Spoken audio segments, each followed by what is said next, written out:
మంత్రి నారా లోకేష్ ఢిల్లీ టూర్ చర్చనీయాంశంగా మారింది. లిక్కర్ కేసులో జగన్ పాత్రపై హైకమాండ్ పెద్దలకు వివరించేందుకు వెళ్తున్నారనే వాదనలు బలంగా వినిపిస్తున్నాయి. ఈ పరిణామం త్వరలోనే జగన్ అరెస్టుకు దారితీయొచ్చనే వాదనలు తెరపైకి వస్తున్నాయి. ఇప్పటికే లిక్కర్ కేసులో పలువురు అరెస్ట్ అయ్యారు. ఆ కేసు దర్యాప్తును సిట్ అధికారులు ముమ్మరం చేశారు. ఇక ఇదే విషయంపై మరింత విశ్లేషణ మా మేనేజింగ్ డైరెక్టర్ రాజేంద్ర అందిస్తారు. Sir, over to you. Thank you. Lokesh పర్యటన చాలా ప్రాధాన్యత పెంచుకుంది. ఏ నేపథ్యంలో, ఎందుకు వెళ్తున్నారు, ఏమి చర్చించబోతున్నారు, అలాగే లోకేషే ఎందుకు వెళ్తున్నారు? ఆయన కేవలం మంత్రే కదా, ఉప ముఖ్యమంత్రి కాదు, అలాగే ముఖ్యమంత్రి కాదు. కానీ మరి ఎందుకు వెళ్తున్నారు? ఈ మధ్యకాలంలో లోకేష్కి ప్రాధాన్యత పెరిగిందా, ప్రతిభ పెంచుకున్నాడా, అలాగే కేంద్రాన్ని అనేక సార్లు కలుస్తున్నటువంటి ఈ నాయకుడికి ఇస్తున్నటువంటి ఇంపార్టెన్స్ పోటాపోటీగా డిప్యూటీ సీఎంగా ఉన్నటువంటి పవన్ కళ్యాణ్ ఇవాళ ధాటిగా మాట్లాడడంలో లేదా అటాకింగ్ పాలిటిక్స్లో ఒక డామినేషన్లో ఉండటం, అది ఇంటర్నల్గా టీడీపీ నాయకుడు లోకేష్కి ఏదైనా ఇబ్బంది అవుతుందా? లోకేష్ వెనుకబడినట్టుగా జనం ఆలోచించేటటువంటి పరిస్థితి ఉంటుందా? ఇవన్నీ లాజికల్ క్వశ్చన్సే, ఆలోచించాల్సిందే. ఎందుకనంటే కూటమిలో ఉన్నటువంటి 3 పార్టీల్లో ప్రధాన నాయకులు ఇద్దరు. ఒకరు Lokesh and second one Pawan Kalyan.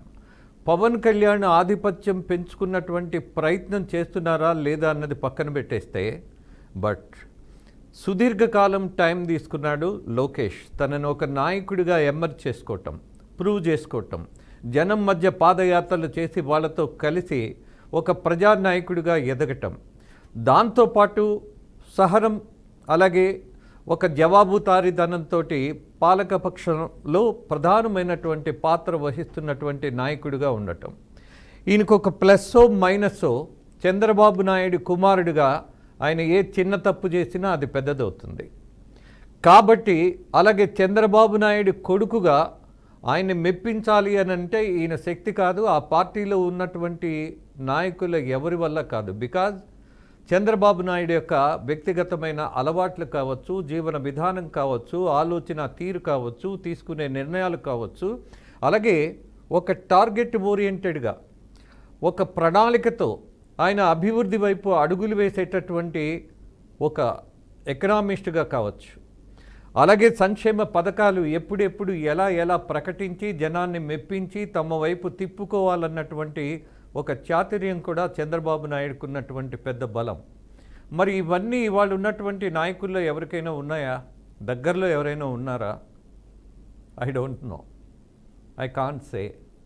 So మరి తండ్రి దగ్గర ఉన్నటువంటి లోకేష్ యొక్క ప్రాధాన్యత పెరగాలి అని అంటే చాలా కష్టపడాలి.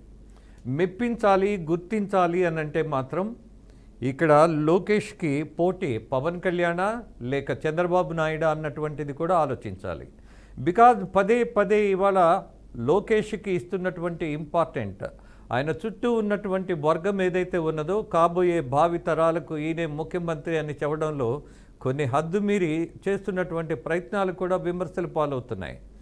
ఈ దశలో రేపు ప్రధానమంత్రిని కలవడానికి ఢిల్లీ వెళుతున్నటువంటి లోకేష్ ఊహించాల్సిన అవసరమేం లేదు, ఊహ నిజానికి దగ్గరగానే ఉంటుంది. ఏంటది? ఇవాళ లిక్కర్ స్కాములో లోతైనటువంటి అధ్యయనం జరిగిన తర్వాత, దర్యాప్తు సంస్థలు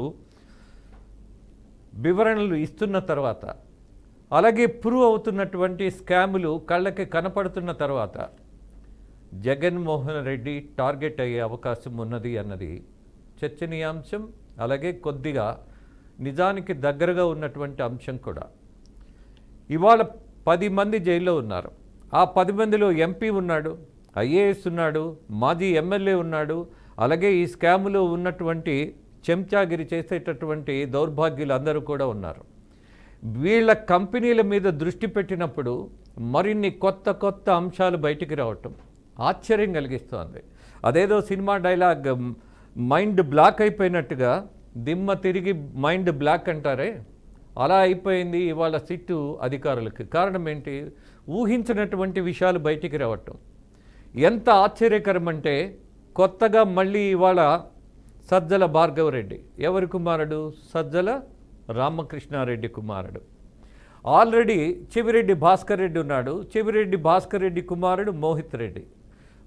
ఇద్దరు నాయకుల కుమారులు ఇవాళ లిక్కర్ స్కామ్లో లోతుగా మొత్తం దోచేసిన దాంట్లో అధిక భాగం దాచుకున్నటువంటి వాళ్ళు వీళ్ళగా కనపడుతున్నటువంటి ఆధారాలు బయటకు వస్తున్నాయి. దాని మీద స్పష్టంగా మళ్ళీ మాట్లాడవచ్చు, ఎందుకంటే అది చిన్న సబ్జెక్ట్ కాదు కాబట్టి. ఎవరెవరు దోషులున్నారు, ఎవరెవరు దోపిడీదారులు ఉన్నారు, ఎలా చేశారు, ఎన్ని సూట్ కేసు కంపెనీలను ప్రమోట్ చేశారు, చిత్తూరులో వేదికగా ఎలాంటి వ్యవహారాలు నడిపారు, అలాగే హైదరాబాద్ వచ్చి ఇక్కడ మళ్ళీ ఏ కంపెనీలు నడిపి 600 కోట్ల ఖరీదైనటువంటి ప్రాజెక్టులు ఎలా టేకప్ చేయగలిగారు. ఇదంతా ఒక పెద్ద భాగవతం అన్నది, పెద్ద దుర్మార్గమైనటువంటి కుట్రపూరితమైనటువంటి ఒక స్కామ్ ఉన్నది. దాన్ని వివరంగా తర్వాత మాట్లాడదాం.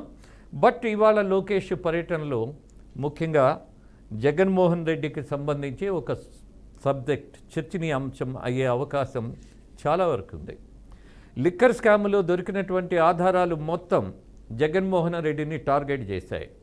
దీని వెనక ఎవరున్నారు అని అంటే మాజీ ముఖ్యమంత్రి జగన్మోహన్ రెడ్డి యొక్క ప్రమేయం చాలా ఉంది, ప్రోత్సాహం చాలా ఉంది, పంచుకున్నది ఎక్కువ ఉంది, దాచుకున్నది అంతకంటే ఎక్కువ ఉన్నది. ఎన్నికలలో చేసినటువంటి దుర్మార్గం మరీ ఆశ్చర్యం కలగజేస్తోంది అన్నది ఇవాళ కూటమి ప్రభుత్వం యొక్క ఆలోచన, వాళ్ళు సేకరించినటువంటి వివరాలు. జగన్మోహన్ రెడ్డి మరి సామాన్యమైనటువంటి నాయకుడు కాదు ఆంధ్రప్రదేశ్లో. మరి ఆయన అరెస్ట్ అయితే, ఆయన జైల్లో ఉంటే వచ్చే పరిణామాలు, దాంతోపాటు ఒక వాస్తవాన్ని మనకి ఇష్టం ఉన్నా లేకపోయినా మనము మాట్లాడాల్సిన దశ ఉన్నది.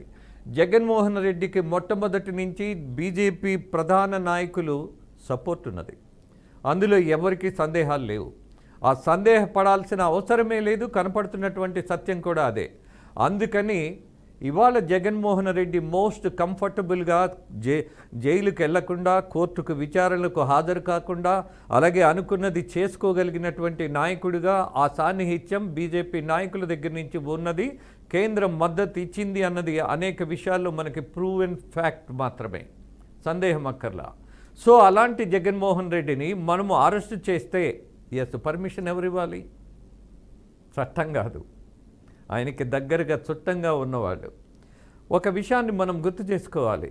ఇవాళ ఆర్థిక శాఖ మంత్రిగా నిర్మలా సీతారామన్ ఉన్నారు కదా, గతంలో ఆమె కూడా చెప్పింది ఏమని, జగన్మోహన్ రెడ్డిని సొంత కుమారుడిగా భావిస్తారు ప్రధానమంత్రి మోదీ అని ఆమె చెప్పింది. ఎందుకంత ఇంపార్టెన్స్? లిక్కర్ స్కామ్ జరగడానికి కారణం ఏంటి? డిజిటల్ క్యాష్ను ప్రోత్సహించకపోవటం, అనుమతించకపోవటం, క్యాష్ అండ్ క్యారీ మాత్రమే వాళ్ళు విధిగా పెట్టినటువంటి పరిస్థితి ఇవాళ దోపిడీకి కారణమైంది. దాన్ని ప్రోత్సహించిందో లేకపోతే మద్దతు ఇచ్చిందో పట్టించుకోకుండా పూర్తిగా వదిలేసింది ఎవరు? కేంద్రమే. భారతదేశం మొత్తం డిజిటల్ క్యాష్ ఉండాలని డిమాండ్ చేసినటువంటి కేంద్ర ప్రభుత్వం ఆంధ్రప్రదేశ్కి ఎందుకని అవకాశం ఇచ్చింది? ఎందుకు ఇచ్చింది అని అంటే నిధులు ఇచ్చాడు కాబట్టి.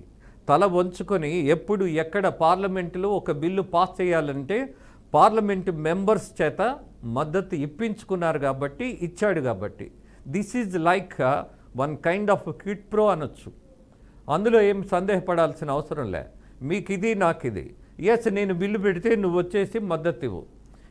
ఆంధ్రప్రదేశ్లో నువ్వేం చేసినా సరే మా పరిమితుల మేరకు, పరిమితి దాటి కూడా సమ్టైమ్స్ మీకు మేము మద్దతు ఇవ్వడానికి సిద్ధంగా ఉన్నామన్నటువంటి పరిస్థితి మనం చూసాం. కాబట్టి నేనైతే పూర్తిగా ఒకే ఒక మాట అంట, ఇవాళ లిక్కర్ స్కామ్లో 3,500 కోట్లు దోచేశారనే దర్యాప్తు సంస్థ సిట్ ఏదైతే తేల్చిందో, ఈ లిక్కర్ స్కామ్గా మనకి కనపడుతున్నటువంటి దశలో, ప్రూవ్ అవుతున్నటువంటి దశలో దోషులు ఇవాళ దొరికిన వాళ్ళే కాదు, పరోక్షంగా కేంద్ర ప్రభుత్వం కూడా దోషి మాత్రమే.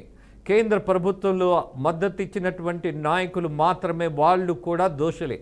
ఇక్కడ దొరికిన వాళ్ళే కాదు, దొరకని వాళ్ళని కూడా మనము చూడాల్సిందే. There must be some common sense.